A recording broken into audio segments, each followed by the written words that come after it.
नमस्कार, आप देख रहे हैं चुनाव आज तक और मैं हूं पीयूष मिश्रा।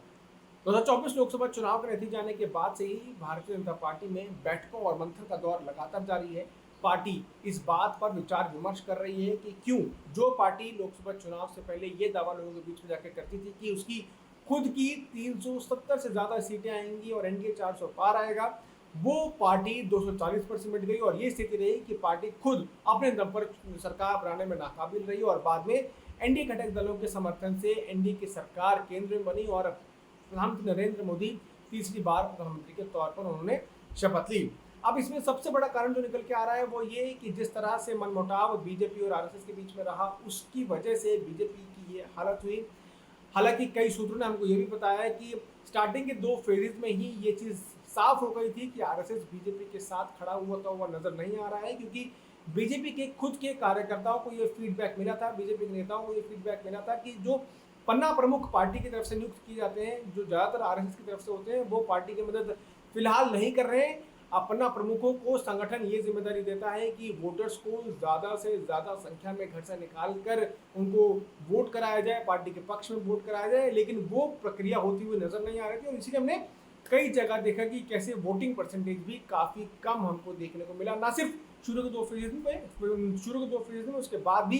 कई फेजेज में वोटिंग परसेंटेज कम हुआ। इसके कई कारण बताया जा रहे हैं। कारण एक बड़ा ये भी है कि गर्मी थी, लोग जो है ये मान के बैठे थे, जो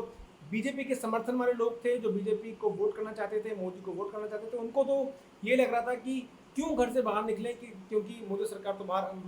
वैसे आ ही रही है। हालांकि जो बीजेपी के विरोध में वोटर्स थे उन्होंने जमकर वोट किया और ये एक बड़ा कारण भी रहा कि बीजेपी को कई सीटों पर हार का सामना करना पड़ा।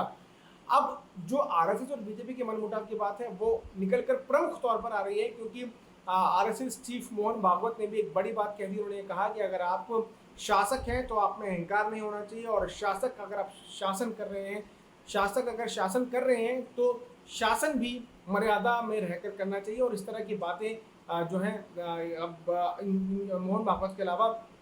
दूसरे नेता भी कर रहे हैं। इंद्रेश कुमार ने तो ये तक कह दिया कि जो पार्टी भगवान राम की भक्ति करती है लेकिन अहंकार पालती है वो 240 पर आकर सिमट गई है, और लेकिन जो पार्टी भगवान राम का विरोध करती है, उनकी भक्ति नहीं करती, वो भी सरकार बनाने में नाकाबिल है। तो 240 सीटों पर जो पार्टी सिमट गई, जिस इशारा जो है पूरी तरह से बीजेपी की तरफ इंद्रेश कुमार का था। और ये बयान जो है पिछले कुछ समय से लगातार आ रहे हैं, चुनाव नतीजों के बाद तो ज्यादा तौर पर निकलकर सामने आ रहे हैं। पहले मोहन भागवत ने बयान दिया, फिर ऑर्गेनाइजर जो आरएसएस का मुखपत्र है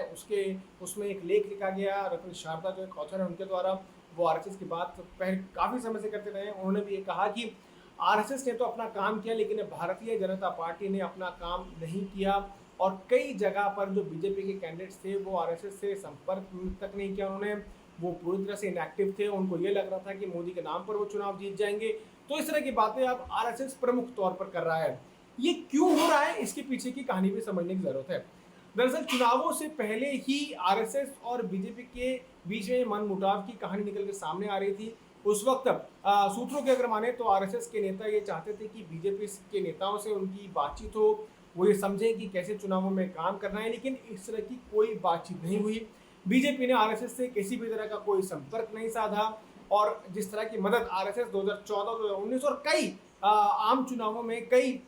स्टेट्स के चुनावों में बीजेपी की करता रहा है, उस तरह की मदद की बात भी आ रही है। उस तरह की मदद भी इस बार 2024 के लोकसभा चुनाव में आरएसएस की तरफ से बीजेपी को होती हुई नजर नहीं आई। स्टार्टिंग में ही आरएसएस ने अपना एक सर्वे भी निकाला था, सूत्रों के अगर माने तो वो सर्वे बीजेपी के साथ शेयर भी किया गया था। आरएसएस ने बीजेपी को बताया था कि बीजेपी अगर जिस तरह से चुनाव प्रचार को लेकर लोगों के बीच में जा रही है तो 220 से 250 के बीच में सिमट जाएगी, लेकिन आरएसएस की कोई बात बीजेपी ने नहीं सुनी। और उसी बीच में, चुनावों के बीच में ही एक बयान भी जेपी नड्डा का सामने आया था, बीजेपी के राष्ट्रीय अध्यक्ष जेपी नड्डा का, जिसमें उन्होंने ये कहा था कि पहले पार्टी को आरएसएस की जरूरत पड़ती थी लेकिन अब पार्टी बीजेपी जो है सक्षम है अपने आप को चलाने के लिए, अपने हिसाब से चलने के लिए और अपने हिसाब से चुनाव लड़ने के लिए। तो इस तरह की बयानबाजियां जो है वो इसलिए होती रही क्योंकि कोई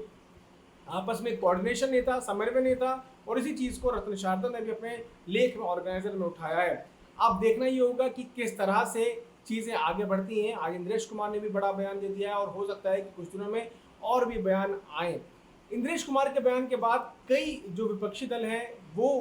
इस पर बीजेपी को क्रिटिसाइज कर रहे हैं। साथ साथ जो एनडीए के अपने दल हैं, एनसीपी के जो नेता हैं छगन भुजबल, उन्होंने तो ये तक कह दिया कि ना सिर्फ महाराष्ट्र में बल्कि उत्तर प्रदेश में भी बीजेपी की सीटें घटी हैं, और उन्होंने उनकी बात में हामी भी भरी है जो इंद्रेश कुमार ने कहा। तो अब बीजेपी को चौतरफा हमलों का सामना करना पड़ रहा है, और जो बड़ा इन पर अटैक किया जा रहा है वो ये कि बीजेपी का आरएसएस के साथ कोई समन्वय नहीं था, और इस वजह से पार्टी को कई सीटों पर हार का सामना करना पड़ा। अब हालांकि पार्टी ने कमर कस ली है और लगातार बैठकों का मंथन का दौर जारी है। कुछ दिनों में मोहन भागवत और उत्तर प्रदेश के मुख्यमंत्री योगी आदित्यनाथ की बैठक भी होने वाली है, और धीरे धीरे उम्मीद ये जताई जा रही है कि आगे आने वाले जो उपचुनाव उत्तर प्रदेश में होने वाले हैं उसको लेकर पार्टी अब जितना हो सके उस जिस तरह के रिसोर्सेज का इस्तेमाल करना है,